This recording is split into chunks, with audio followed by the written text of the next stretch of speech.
अब ये कौन है उस्मान? जरूरत नहीं है इसके। अदब अली खुद कहाँ है? मुझे भेजा है। मेरा नाम जुल्फिकार है। तो चलिए चलते हैं। बामसी साहब, आप यहीं इंतजार करें। ठीक है उस्मान, ठीक है।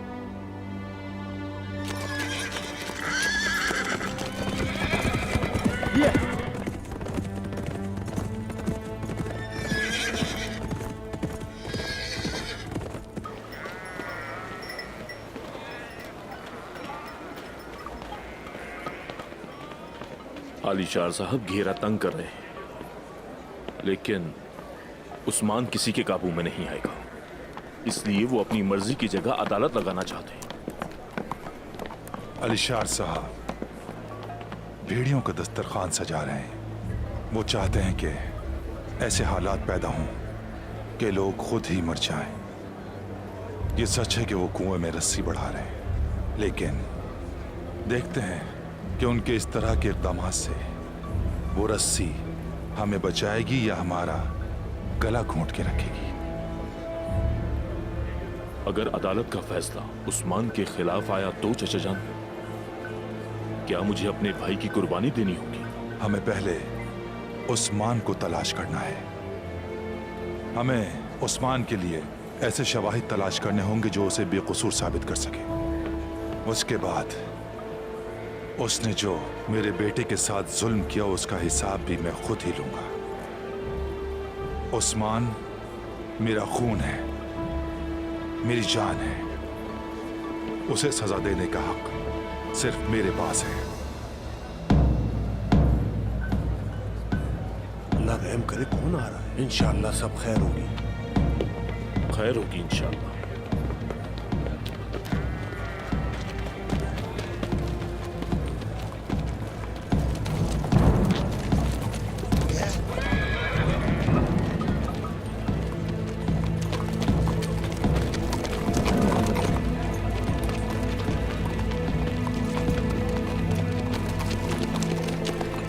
उस्मान के सिपाही हैं ये।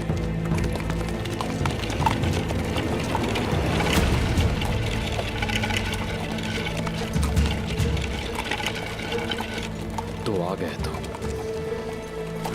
वाज मेरे भाई, दुर्जुल को शिफा खाने में ले जाओ। जो हुकुम बोरान। बाला खातून को मकबूल साहब के खेमे में ले जाएंगे, चलो। कोई जख्मी लगता है।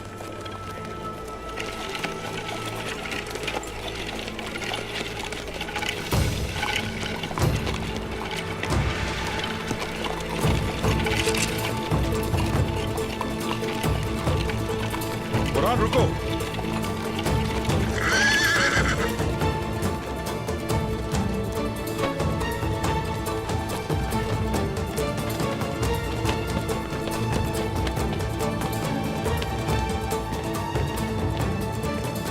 लगता है कि बहुत ही जल्दी में हो तुम।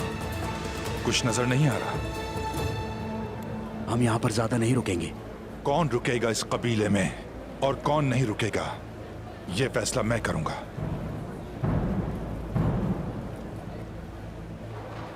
कौन है ये खातून? शेख अदब अली की बेटी है ये, बाला खातून।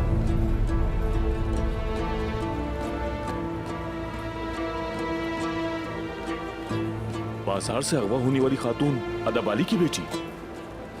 वही है।